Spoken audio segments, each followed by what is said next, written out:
Hello and welcome again to Rewind. I'm Kamal Santamaria. When we launched Al Jazeera English more than 10 years ago, our goal was to bring you the sort of documentaries other channels simply weren't doing. Here on Rewind, we revisit some of the best of them and find out how the stories have moved on. And today we're returning to a film which had a major impact on young lives and changed the way a global business was developing. Tourism. It is one of the biggest drivers of the global economy. In 2018, it was worth nearly $9 trillion, making up more than 10% of the world's gross domestic product. After emerging from more than 2 decades of war in the 1990s, Cambodia has relied heavily on tourism to rebuild its economy.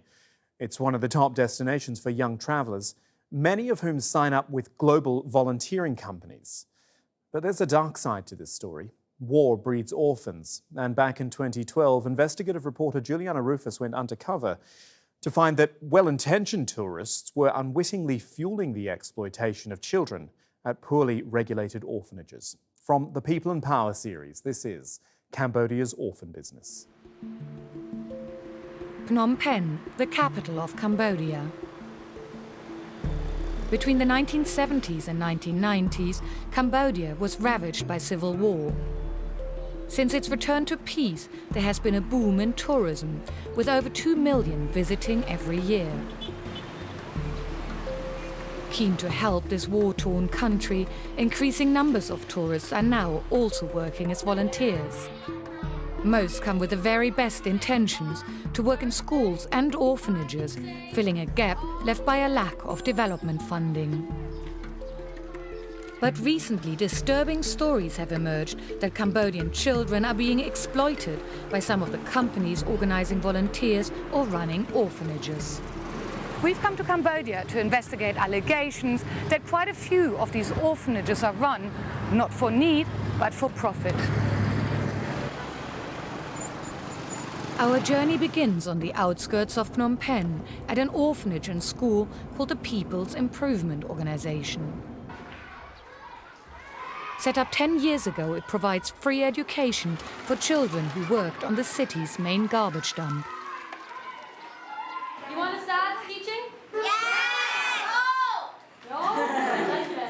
You may sit down. If there's an example of best practice in this industry, then perhaps this is it. I'm going to teach you now about the prepositions. From Tabitha Berg from Denmark has come to teach for 2 months. So how has it been so far? I really like that it's so free and I can do whatever I want when I come into my class. I like that everybody's really friendly and the kids are really respectful and they give a lot. In a deprived neighborhood, PIO is making a difference through organized volunteering and foreign donations. Its founder, Paimean Nguyen, explains how past conflicts have contributed to the estimated 10,000 Cambodian children in orphanages. All the farmers, they have children and they are so poor and they abandon them. Sometimes they just come to drop in front of the door and they leave. We don't know where they from, these kids. Why would a parent leave their child here on the doorstep of your orphanage? Yeah, as you know, they could not afford to take care. And also, some family, they want the kid to go to school, but they could not afford. There are now almost 500 orphanages in Cambodia, a figure that has doubled in the past decade. Some, like PIO, rely on foreign volunteers for skills and labor, but the vast majority use volunteering to generate income. We find one of them, the Lighthouse Orphanage, on the other side of town. One for you. Thank you. There you go. Lighthouse is home to 108 boys and girls, ranging from 3 to 18 years old. They request that we donate some food for the children to eat. Do you get good food? Or sometimes do you struggle? I can say much better than their hometown. Every supporting from government or any NGO yet. So you need donations from volunteers? Sure. Mr. Ritchie is responsible for bringing volunteers to Lighthouse, and he's found a way of increasing revenues. The orphanage is not just hosting gap year volunteers, but groups of school students on short-term stays too. Just now, a group of Canadians are visiting. In their downtime, the students get to play with the children. And over the past week, some special friendships have developed. Even the teachers are not immune. They may say, I don't know, dealing with the kids is going to be hard. But just when you get here and, you know, one of these little guys walks up and grabs your hand, you have no choice but to sort of fall in love with them. So it's pretty awesome. As Canadians and orphans grow closer, not just goodwill, but a lot of money is flowing into the orphanages too. We supplied the labor, probably bought the tiles, the sand, the compost. So we've sent about $5,000 ahead of time, and then I brought a few $100s with me. So we bought some rice, some charcoal, a water pump to keep the garden going. So kind of give them a little happiness today with our shopping. This is a huge amount of money in a country where the average wage is $65 a month. What they will never know is whether all of it will be used for the benefit of the children. We knew from various reports that in a number of cases the huge influx of donor money has attracted unscrupulous business people to open orphanages for the wrong reasons. To find out more, an NGO puts us in touch with Kong Ti and Yan Chan Ti, who grew up in an orphanage. When the donors discovered that the director had been stealing the money donated for the children, the orphanage was closed down. Kong and Chan Ti take us to see their old home, to tell us about the reality of orphans' lives, hidden from the eyes of volunteers.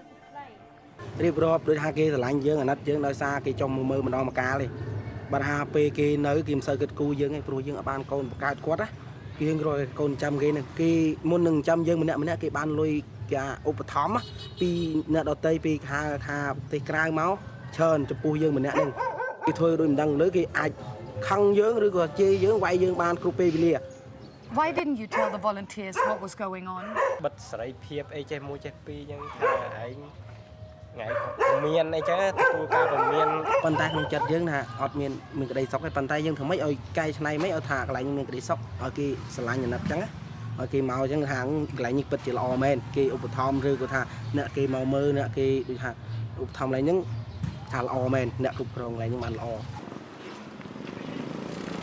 Kong says he still suffers bouts of depression.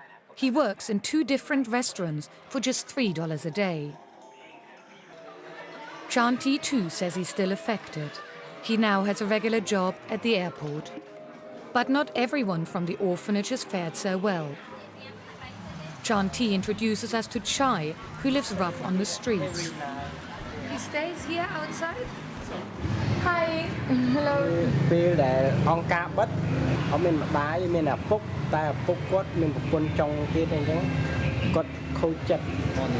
Chai barely speaks.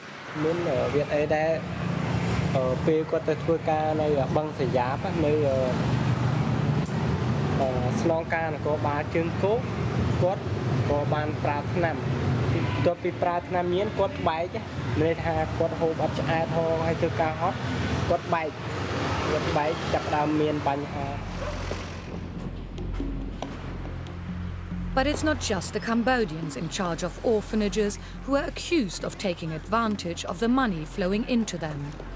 Voluntourism has become a global industry, with foreign companies tapping into the potential profits too. We meet Australian Demi Jacoumes, who has volunteered in Cambodia for the past 3 years, and her experiences have made her jaded about the industry. I really learned a lot about orphanage tourism and the things that goes on behind the scenes that you wouldn't just see coming your first time. Demi explains that volunteers like her book their stays in Cambodia through international commercial volunteering companies based outside the country. Her first visit in 2009 was through Projects Abroad, one of the largest in the world. Volunteering comes at a cost, and Demi is surprised how little money actually goes to the local orphanages. My director once told me that he gets $9 a week per volunteer. And, you know, projects abroad, you can pay up to $3,000 for 1 month. And he gets $9 a week. So what you're saying, it's about $100 a week for the orphanage if you've got 10 people staying, but thousands for the organisation that sends the volunteers down. Yeah, it's a lot of money for them. And there's hundreds of orphanages in Phnom Penh, hundreds of volunteers. So they make a really high profit. Sisha is an NGO that investigates allegations of exploitation of children in orphanages, and it's one of the few places where volunteers can voice their concerns. Hi, you're Erin? I am. Hi, nice to meet you. I'm Juliana. Erin's team are working on a case about an orphanage called the Children's Umbrella Center Organization, or CUCO, brought to them by former volunteers. So these are the email complaints that we did get from the volunteers. It really clearly stated what their concerns were. The abuse, the children missing. The director was openly saying that he did want to adopt the children out for a price of about $10,000, which is extremely concerning for Sisha, as well as the diet. Adoption is illegal in Cambodia at the moment. There were allegations of physical abuse, lower food standards, so the kids were looking hungry. It was open sewage. The boys were sleeping under a smaller roof, and the roof was leaking. So this place is getting international volunteers through organizations. Do you know who these organizations are? Well, 2 of the girls that came forward were volunteering through Projects Abroad. And this is dating back to literally pretty much 1 year ago. Yes. Sisha took the allegations to the Cambodian government, who sent in their examiners in November 2011 and January 2012. CUCO's been inspected twice by the Ministry of Social Affairs, and they found the conditions there appalling. In fact, they threatened that they would close the orphanage down if it doesn't start complying with their minimum standards. To avoid arousing suspicion, we go in undercover as volunteers, wearing hidden cameras. Hello. Hello. Hello. We are greeted by Sinet Sok, the orphanage's director. Hello. How are you today? You can start the lesson. Okay. Sinet is keen for us to start teaching straight away.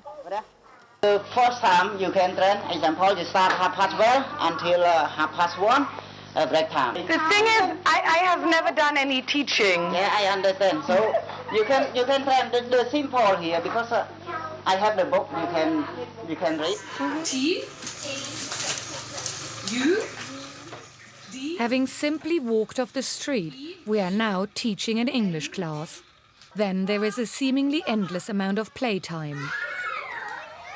Many of the children are hyperactive and all demand constant attention. This is just a complete joke. We've been totally abandoned. We're meant to have a timetable that we're sticking to. But instead we're kind of just left. There's no lunch, there are no drinks. The kids have got nothing to do. And our teaching was totally pointless. When Sinet returns, he shows us the children's rooms. Only half of the beds have mattresses. But that looks so hard.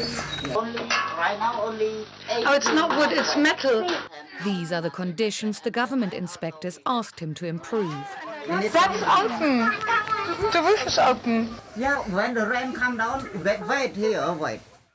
Not good for the children, is it? Yeah, I see, but I try to do. Appeal to other people, if you have friends, free help situation of the kids here. In the middle of the courtyard, we also see the open sewer reported to Sisha. There are accusations that Sinet uses the children's misery to generate donations. Whether or not this is true, he certainly doesn't seem to make any effort to meet the government's minimum standards. Before we leave, Sinet tries to get money out of us again. I am unhappy with the food. Can you have me every day or not? So when you don't have food, does that mean the kids don't eat? No, sometimes I go to some people and sometimes I try to ask somebody. Very hard, you know. Sometimes they go hungry? Yeah, only rice. Things at CUCO are bad. But in the evening, we learn that they can get even worse. Cambodia has become a target for child sex offenders, and Wandu Kam investigates such cases for an NGO called Action pour les Enfants. He is deeply concerned that some volunteer placement organizations fail to ask volunteers to undergo criminal record checks. This is the very high risk for Cambodian children who are living in the orphanage. This guy, you know, he's American guy, and he came to Cambodia through Project Abroad. He worked in a pediatric hospital. Shockingly, this man, Dr. James D'Agostino, had originally come to Cambodia through volunteering with projects abroad. And at the time, he also brought 3 underage boys and 1 adult to live with him in the private rented house. And according to the statement from the boy, he abused the boy on multiple occasions. In another case, a British paedophile, Nick Griffin, had opened his very own orphanage and abused boys there. Both men were found guilty in Cambodian courts and sentenced to jail terms of 4 and 2 years respectively. We returned to Kuku to follow up on the single most serious allegation that some of the children have gone missing from the orphanage.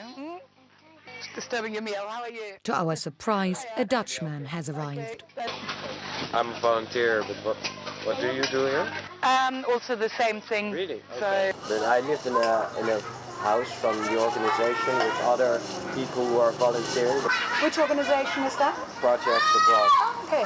They have 6 apartments in Phnom Penh. Wherever we turn, we keep hearing about projects abroad. To our amazement, he tells us Projects Abroad never asked him for a criminal background check, which he would have had to agree to under Dutch law.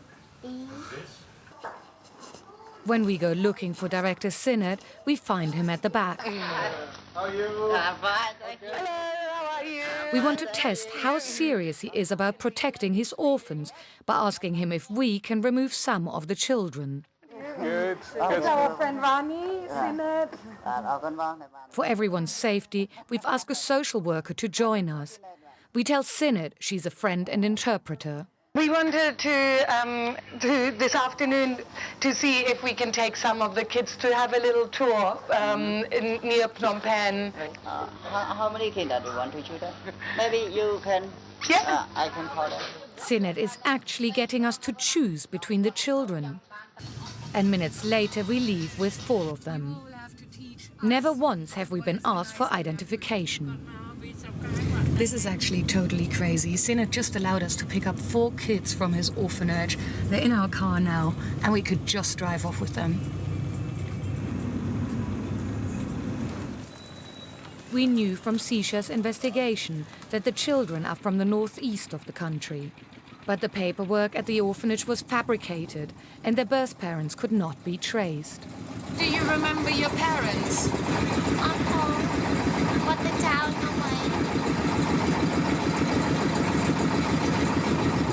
The sad reality is that even if the government would come to the rescue of these children, they could never be reunited with their families. During our time in Cambodia, we had heard a lot about projects abroad. Now it was time to find out more. Projects Abroad had a turnover of over $24 million in 2010. They made over $3 million profit and paid a dividend of $1 million to the 2 directors. I've asked Projects Abroad why they continue sending their volunteers into orphanages that are so clearly failing the children, and why they are putting children at risk by not asking all their volunteers for criminal background checks. The company declines an on-camera interview, but tells us in writing that Kuku receives $50 per month for every volunteer. They say that even if the allegations against Kuku were correct, it would be better for the children and the orphanage to have vetted volunteers on the ground. They also claim that since 2010 they do criminal background checks on the over 30s, and that for those younger they require a written reference from a school, college or named referee. When we put our allegations to Sinnert, the director of Kuku, he denied them all. Most volunteers decide on visiting Cambodia with nothing but good intentions, and until things improve, the country and its people are said to benefit from sharing qualified skills. But most volunteers also arrive via an increasingly commercialized system. And before leaving home, it's worth investigating who really stands to profit from their presence.